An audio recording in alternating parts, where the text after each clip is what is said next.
La Bible dit que Dieu et le ciel sont saints. Et saint veut tout simplement dire parfait. Il est capital de comprendre que Dieu ne peut rien laisser d'imparfait entrer au ciel. Sinon, ce ne serait plus le ciel. La Bible dit aussi que nous avons tous un corps et une âme. À notre mort, notre corps est enterré ou incinéré. Mais notre âme, le vrai nous, vit pour toujours, soit au ciel, soit en enfer. Malheureusement, nous avons un problème, car la Bible dit que si nous avons enfreint une seule des lois de Dieu, par exemple, si nous avons menti une fois, triché une fois, détesté une fois, juste une fois, comme nous l'avons tous fait, soyons honnêtes, alors notre âme devient imparfaite et nous ne pouvons pas entrer au ciel. Connais-tu quelqu'un qui n'a jamais enfreint une seule des lois de Dieu? La réponse est évidemment non. Alors, voilà notre problème. Nous avons tous enfreint les lois de Dieu, c'est pourquoi nous avons tous une âme imparfaite. Ainsi, si à notre mort, notre âme peut aller soit au ciel, soit en enfer, mais que pour aller au ciel, nous devons avoir un casier judiciaire vierge, et aucun d'entre nous n'en avons un, alors cela signifie que nous allons tout droit en enfer. Cela peut sembler dur, et tu te demandes peut-être comment un Dieu plein d'amour a pu créer un lieu tel que l'enfer, et comment peut-il en plus y envoyer des gens? Alors pensons-y dans ce sens. Pense à quelqu'un que tu aimes vraiment. Maintenant, imagine que cette personne ait été assassinée. L'assassin est arrêté et plaide coupable. Mais tu es horrifié lorsque le juge dit « C'est très mal ce que vous avez fait. Mais parce que je suis un juge plein d'amour, je vais vous faire relâcher. » Tu serais très fâché, n'est-ce pas? Pourquoi? Parce que tu sais que lorsque quelqu'un enfreint la loi, il doit être puni. Sinon, il n'y a pas de justice. Donc l'enfer n'est pas une question d'amour, mais de justice. Examinons 3 questions pour comprendre pourquoi il y a ce lieu qui s'appelle l'enfer. As-tu déjà menti une fois dans ta vie? La réponse est sûrement oui, même si ce n'est qu'un petit mensonge. Si tu as menti une seule fois, alors tu es coupable de mensonge. As-tu déjà pris quelque chose qui ne t'appartient pas? Par exemple, es-tu déjà arrivé en retard au travail ou es-tu déjà parti trop tôt en étant quand même payé? As-tu déjà utilisé le téléphone du patron ou la photocopieuse sans demander la permission ou ramené un stylo du bureau à la maison? Tout ceci, bien sûr, est du vol. La plupart des gens ont pris quelque chose qui ne leur appartient pas, ce qui les rend coupables de vol. Penses-tu que Dieu va laisser un groupe de voleurs menteurs comme nous aller au ciel? C'est peu probable, car s'il le faisait, il serait comme le juge injuste qui n'a pas condamné l'assassin de la personne que tu aimais. Il n'y a pas 36 solutions. Mais beaucoup diront « Attends un peu, je suis quelqu'un de bien ». Et il y a une grande différence entre le mensonge, le vol et le meurtre. Or, je n'ai jamais tué personne. Mais ce qui est intéressant, c'est la façon dont Jésus a redéfini le mot meurtre. Il a dit, si vous avez détesté quelqu'un dans votre cœur, vous l'avez tué dans votre cœur. Alors, voici la dernière question. As-tu déjà détesté quelqu'un? La vérité, c'est que la plupart des gens ont déjà ressenti de la colère ou de la haine vis-à-vis des autres. Ce qui, selon Dieu, nous rend coupables de meurtre. Voilà la mauvaise nouvelle. Afin qu'il y ait une justice, il faut qu'il y ait un endroit comme l'enfer. Mais voici la bonne nouvelle. Et c'est là que Jésus entre en jeu. Ce qui distingue Jésus du reste du monde, c'est qu'il est parfait. Contrairement à nous, il n'a enfreint aucune des lois de Dieu. C'est pourquoi il a un casier judiciaire vierge, une âme parfaite. Imagine la scène avant que Jésus ne vienne sur terre, il y a 2000 ans. Jésus a regardé dans l'avenir et t'a vu ici aujourd'hui. Il s'est tourné vers Dieu, son Père, et lui a demandé « Père, j'aime les gens de ce monde et je ne veux pas qu'ils aillent en enfer pour avoir enfreint tes lois. Existe-t-il un moyen pour qu'ils soient pardonnés ?» Dieu le Père a regardé son Fils et a dit « Jésus, il n'y a qu'un moyen. Tu devras aller sur terre, devenir un être humain et vivre une vie parfaite. Puis tu mourras d'une mort cruelle sur une croix pour prendre la punition que les gens du monde méritent pour avoir enfreint mes lois.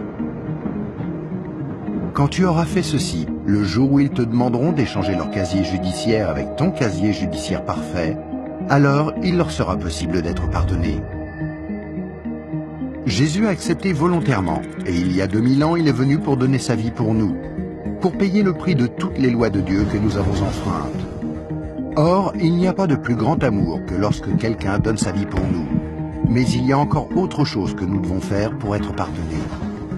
Il y a 3 événements principaux dans la vie de chacun. La naissance et la mort, mais nous n'avons aucun contrôle là-dessus. Mais il y a aussi le 3e, le jour où nous demandons à Jésus de nous pardonner, quand nous lui demandons de nous donner son casier judiciaire vierge.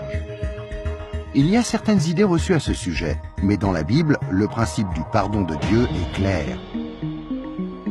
Nous ne sommes pas pardonnés en étant baptisés ou confirmés, ni même en priant occasionnellement, ou en allant à l'église, ou en croyant en Dieu, ou en essayant d'être bons. Ce sont toutes de bonnes choses, mais aucune ne nous accorde le pardon. Jésus a dit qu'il y a 2 choses que nous devons faire pour être pardonnés. La première est que nous devons avoir la volonté de nous détourner de tout ce que nous savons être mal et demander pardon à Dieu. Remarquez le mot « volonté ». Il y a peut-être certaines choses que nous nous sentons incapables de renoncer par nos propres forces, telles que dépendance, mauvaises habitudes ou des obsessions. Mais là n'est pas le problème. Dieu nous aidera du moment que nous en avons la volonté et que nous voulons nous détourner de ces choses-là et demander pardon à Dieu. La deuxième chose que nous devons faire, c'est faire totalement confiance à Jésus. Si Dieu t'a créé, ainsi que l'univers tout entier, ne penses-tu pas qu'il mérite d'être la personne au centre de ta vie? Faire totalement confiance, c'est reconnaître que Jésus est ton sauveur et accepter de le suivre. Quand tu es né, c'est comme si Dieu avait ouvert un livre sur ta vie. Maintenant, garde en tête que Dieu voit tout ce que tu fais. Il connaît chaque attitude, chaque pensée, chaque motif et chaque action. À chaque fois que nous brisons juste une des lois de Dieu, c'est écrit dans ce livre. Tu imagines bien qu'à la fin de nos vies, il y a toute une bibliothèque de livres contre nous. Mais quand tu te tournes vers Jésus et que tu lui fais confiance, il se passe quelque chose d'incroyable. C'est comme si Jésus prenait ton livre et se tenait en haut d'une falaise et déchirait toutes les pages, le casier judiciaire entier de tout ce que tu as fait de mal, et les jetait dans la mer la plus profonde. Il promet de ne plus jamais se rappeler de toutes ces choses.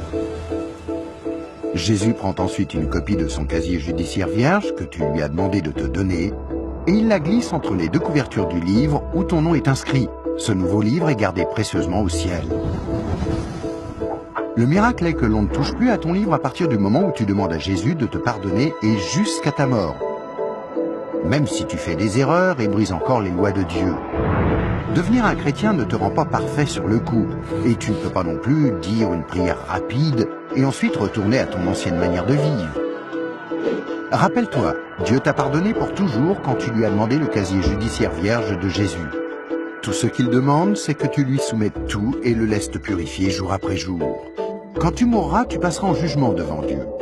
Il ordonnera à ses anges d'aller chercher ton livre. Il l'ouvrira et dira « Cette personne était parfaite ». Et tu répondras « Non, je ne l'étais pas. J'ai enfreint tes lois. Est-ce que je ne mérite pas d'aller en enfer ?» Et Jésus te dira « Selon la justice, tu mérites d'aller en enfer. Tu as enfreint mes lois, et certaines, de nombreuses fois. Mais, mon enfant, tu as mon casier judiciaire vierge. Celui que je t'ai donné quand tu t'es tourné vers moi et que tu m'as fait confiance, et je t'ai pardonné. Bienvenue au ciel. » C'est pourquoi Jésus est si merveilleux. Grâce à lui, il est possible que chacun, peu importe les erreurs commises, soit pardonné et entre un jour au ciel. Imagine que tu ne te sois jamais tourné vers Jésus.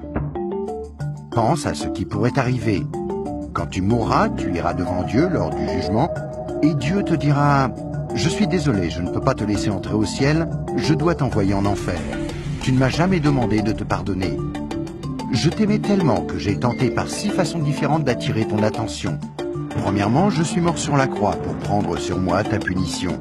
Deuxièmement, quelqu'un t'a expliqué d'une manière simple que tu pouvais être pardonné. Troisièmement, il y avait des églises à travers le monde. Certaines étaient bonnes, d'autres moins bonnes. Tu aurais pu trouver les bonnes.